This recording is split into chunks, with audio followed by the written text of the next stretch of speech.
sih yang membuat proyek atau studi kasus dapat dikategorikan sebagai infrastruktur berkelanjutan? Berikan argumentasi indikator untuk mengukur infrastruktur berkelanjutan tersebut. Pembangunan SPM Regional Jatiluhur tahap 1 dengan memanfaatkan air baku dari bendungan Jatiluhur. Bukan kemampuan generasi mendatang dalam memenuhi kebutuhan mereka. Dalam konteks pembangunan SPM Regional Jatiluhur tahap 1, pemanfaatan air baku dari bendungan Jatiluhur merupakan langkah menuju infrastruktur berkelanjutan, tetapi harus memenuhi sejumlah indikator untuk benar-benar dikategorikan demikian. Berikut adalah indikator utama untuk mengukur infrastruktur berkelanjutan serta kaitannya dengan SPM Regional Jatiluhur tahap 1. Keberlanjutan ekologis. Indikatornya yaitu pengelolaan sumber daya air yang berkelanjutan, misalnya memastikan tidak ada eksploitasi berlebihan terhadap bendungan Jatiluhur sehingga ketersediaan air baku tetap stabil untuk kebutuhan masa depan. Pengurangan emisi karbon selama konstruksi dan operasional, perlindungan keanekaragaman hayati di sekitar bendungan. Lalu efisiensi sumber daya. Indikator rasio air yang diolah dengan jumlah air yang didistribusikan, efisiensi energi dalam pemompaan, pengolahan dan distribusi, pemanfaatan teknologi untuk daur ulang air atau pengelolaan limbah. Lalu ada keberlanjutan sosial. Indikatornya yaitu cakupan layanan air bersih atau beberapa banyak masyarakat yang dapat mengakses air bersih dari SPM ini, khususnya masyarakat yang berpenghasilan rendah. Pembangunan SPM Jatiluhur Regional tahap 1 ini tentu sangat berkaitan dengan SDGs atau tujuan pengembangan berkelanjutan, yaitu ada SDGs 6 terutamanya yaitu air bersih dan sanitasi. Lalu SDGs 11 kota dan komunitas yang berkelanjutan, serta SDGs lain yang masuk untuk proyek bendungan Jatiluhur ini. Kesimpulannya yaitu proyek SPM Regional tahap 1 dapat dikategorikan sebagai infrastruktur berkelanjutan jika mampu memenuhi indikator-indikator di atas secara holistik. Pemanfaatan air baku dari bendungan Jatiluhur adalah langkah strategis, tetapi aspek seperti efisiensi, resiliensi, dan keberlanjutan sosial ekonomi harus menjadi perhatian utama. Evaluasi proyek ini harus dilakukan secara periodik untuk memastikan bahwa tujuannya sesuai dengan prinsip-prinsip keberlanjutan. Ya, di sini saya akan menjelaskan kontribusi SDG pembangunan SPM Regional Jatiluhur tahap 1 dengan memanfaatkan air baku dari bendungan Jatiluhur. Di sini ada 7 SDG yang berkaitan. Dan di sini saya akan menjelaskan target dan kontribusi SDG tersebut. SDG yang pertama yaitu SDG 6, air bersih dan sanitasi. Target yang terkait menjamin akses universal dan merata terhadap air minum yang aman dan terjangkau bagi semua, meningkatkan efisiensi penggunaan air di semua sektor dan memastikan keberlanjutan pengambilan serta pasokan air, mengelola sumber daya air secara terpadu di semua tingkat. Kontribusi proyek ini secara langsung mendukung penyediaan air minum berkualitas untuk lebih dari 3,9 juta jiwa di wilayah Jabodetabek, memanfaatkan air baku dari bendungan Jatiluhur yang memiliki sumber daya air yang berlimpah secara efisien dan terintegrasi, mengurangi ketergantungan masyarakat terhadap sumber air tanah yang tidak terkontrol sehingga membantu mencegah penimbunan batuan tanah. Dan yang kedua, SDG 11, kota dan komunitas yang berkelanjutan. Targetnya terkait meningkatkan urbanisasi yang inklusif dan berkelanjutan, mengurangi dampak lingkungan kota termasuk pengelolaan limbah. Kontribusi meningkatkan infrastruktur penyediaan air bersih dari kawasan perkotaan besar seperti Jabodetabek yang menghadapi tantangan urbanisasi tinggi, mengurangi penggunaan air dari sumber-sumber yang tidak aman atau tidak dikelola yang seringkali mencemari lingkungan, mendukung pengelolaan air secara terencana atau mendukung pertumbuhan kota yang berkelanjutan. SDG yang ketiga yaitu SDG yang ketiga, kehidupan, kesehatan, dan kesejahteraan. Targetnya terkait mengurangi jumlah kematian dan penyakit akibat bahan kimia berbahaya dan polusi air. Kontribusi dengan penyediaan air bersih yang memadai, proyek ini membantu menurunkan resiko penyakit yang disebabkan oleh air tercemar seperti diare, kolera, dan penyakit lainnya, memberikan dampak positif pada kesehatan masyarakat secara luas, terutama di wilayah dengan tingkat sanitasi rendah. Dan yang keempat, SDG 13, penanganan perubahan iklim. Target yang terkait memperkuat ketahanan dan kemampuan adaptasi terhadap bahaya terkait iklim. Kontribusi SPAM Jatiluhur dirancang untuk memanfaatkan sumber daya air secara efisien yang menjadi semakin penting di tengah risiko perubahan iklim seperti kekeringan atau banjir, mendukung pengelolaan sumber daya air yang lebih tangguh terhadap perubahan pola curah hujan. Dan yang kelima, SDG 9, industri, inovasi, dan infrastruktur. Target yang terkait mengembangkan infrastruktur yang andal, berkelanjutan, dan tangguh, meningkatkan infrastruktur dengan teknologi ramah lingkungan untuk efisiensi sumber daya.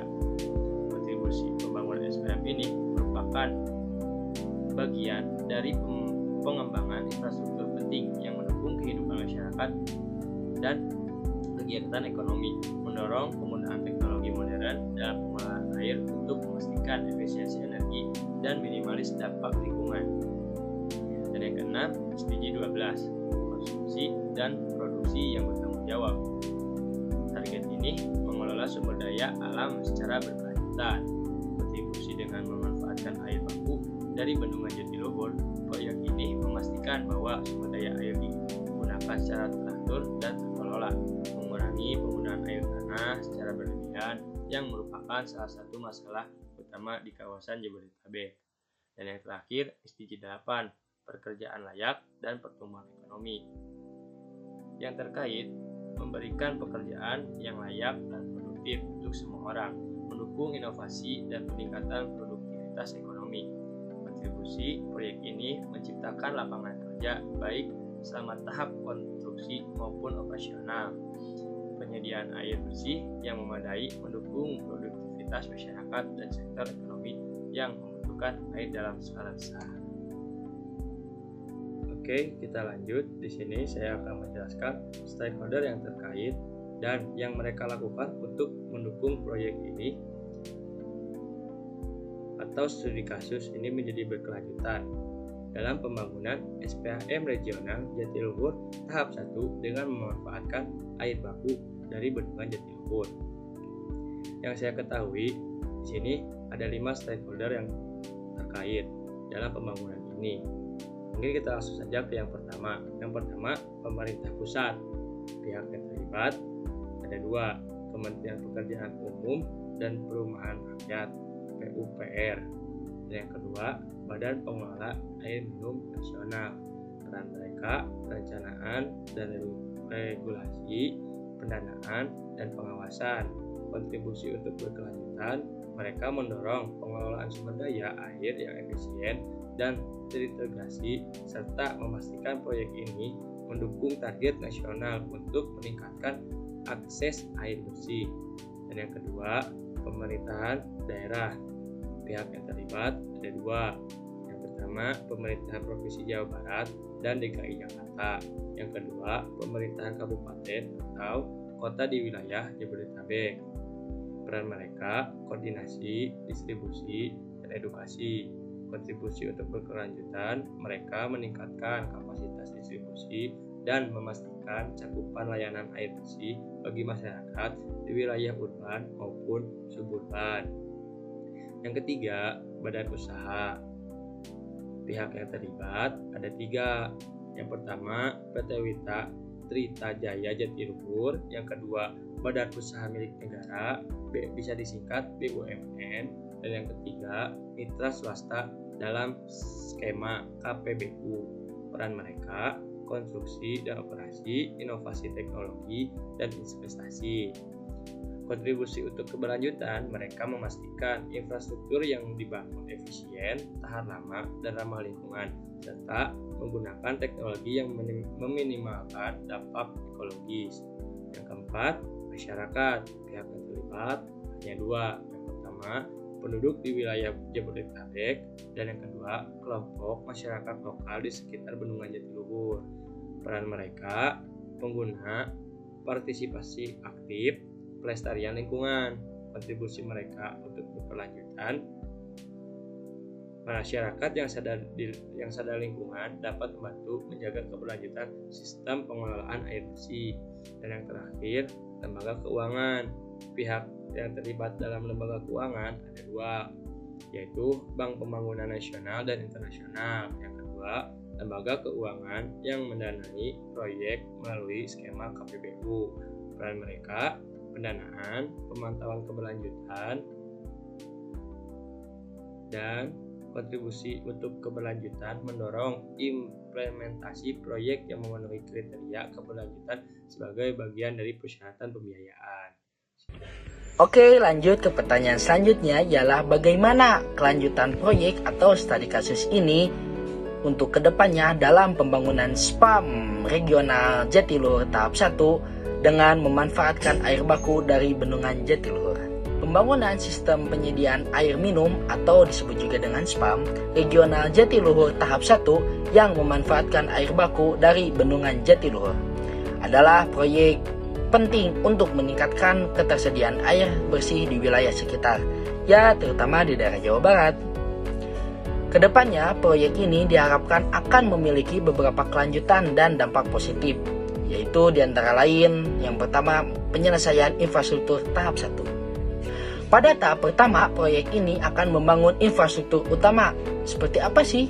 Seperti pipa transmisi, instalasi pengolahan air, dan fasilitas distribusi. Proses ini diperkirakan akan berlangsung dalam beberapa tahun, dengan target penyelesaian yang memungkinkan distribusi air bersih secara lebih merata ke wilayah-wilayah yang membutuhkan. Lanjut, yaitu peningkatan kualitas air dan cangkupan layanan. Dengan memanfaatkan air dari Bendungan Jatiluhur, proyek ini diharapkan dapat meningkatkan kualitas air yang tersedia.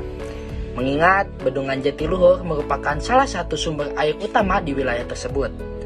Cakupan layanan air bersih pun akan diperluas, melayani lebih banyak rumah tangga dan fasilitas publik. Proyek pembangunan SPAM regional Jatiluhur tahap 1 memiliki berbagai aspek yang dapat dijadikan contoh untuk proyek-proyek serupa, serta beberapa area yang dapat diperbaiki untuk meningkatkan efektivitas dan keberlanjutan. Hal-hal ini dapat diterapkan pada kasus-kasus lain di bidang penyediaan air bersih atau pengelolaan infrastruktur berkelanjutan. Berikut adalah poin-poin pembelajaran yang dapat dicontoh dan diperbaiki. Hal yang dapat dicontoh dari proyek ini diantaranya pemanfaatan sumber daya air yang terintegrasi. Keberhasilan proyek ini memanfaatkan Bendungan Jatiluhur sebagai sumber air baku dengan pengelolaan terintegrasi antara pengolahan air, distribusi, dan pelestarian sumber daya. Aplikasi lain, pengelolaan terintegrasi dapat diterapkan di daerah lain dengan potensi sumber daya air yang melimpah, seperti bendungan atau danau, untuk memastikan keberlanjutan jangka panjang. Yang kedua, ada skema pendanaan inovatif. Keberhasilan proyek ini menggunakan skema kerja sama pemerintah dan badan usaha atau disebut KPBU untuk mendanai pembangunan, mengurangi beban keuangan pemerintah juga. Aplikasi lain skema KPBU dapat direplikasikan untuk infrastruktur besar lainnya, terutama di sektor air bersih, transportasi, atau energi dengan mendorong partisipasi swasta dalam pengelolaan proyek. Yang ketiga, ada peningkatan akses untuk wilayah perkotaan. Keberhasilan proyek ini dirancang untuk memenuhi kebutuhan air bersih masyarakat di wilayah metropolitan dengan tingkat urbanisasi tinggi. Aplikasi lain, model penyediaan air bersih untuk wilayah dengan kepadatan penduduk tinggi dapat diterapkan di kota-kota besar lainnya dengan kebutuhan infrastruktur mendesak. Yang keempat, ada penggunaan teknologi modern. Keberhasilan proyek ini menggunakan teknologi canggih dalam pengolahan air, seperti sistem untuk mengurangi kebocoran air dan meningkatkan efisiensi distribusi.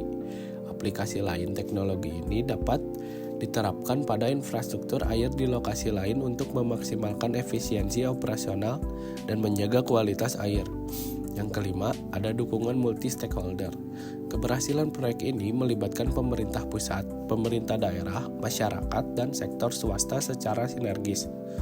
Aplikasi lain, pendekatan kolaboratif ini dapat diterapkan untuk memastikan proyek infrastruktur besar memiliki dukungan luas dan memperhatikan kebutuhan semua pihak. Hal yang perlu diperbaiki, di antaranya ada perencanaan untuk daerah non-metropolitan.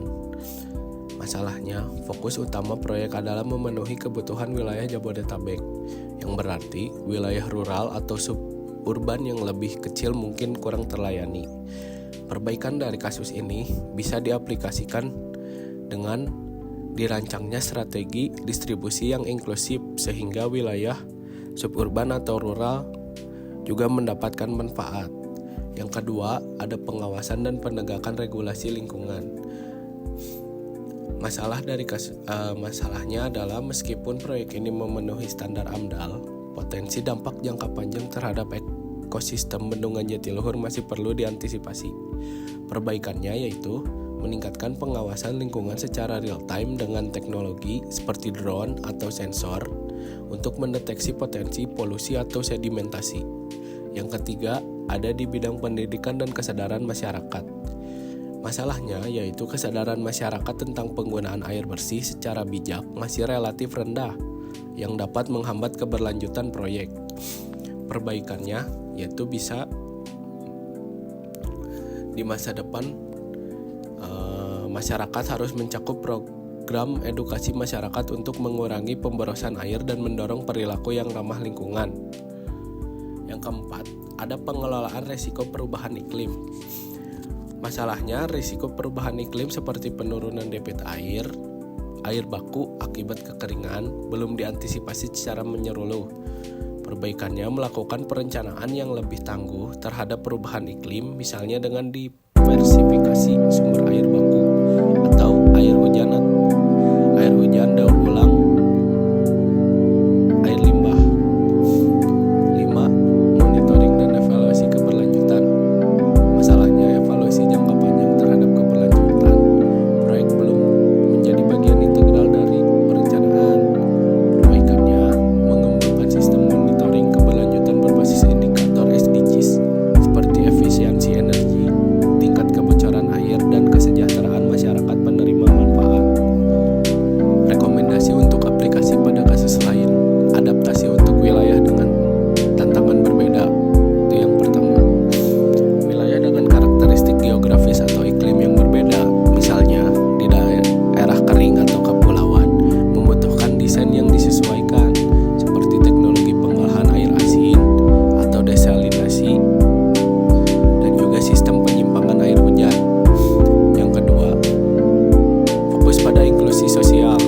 Dalam proyek berikutnya, penting untuk memperhatikan kelompok rentan, seperti masyarakat berpenghasilan rendah atau pedesaan, agar tidak tertinggal dari akses layanan air bersih.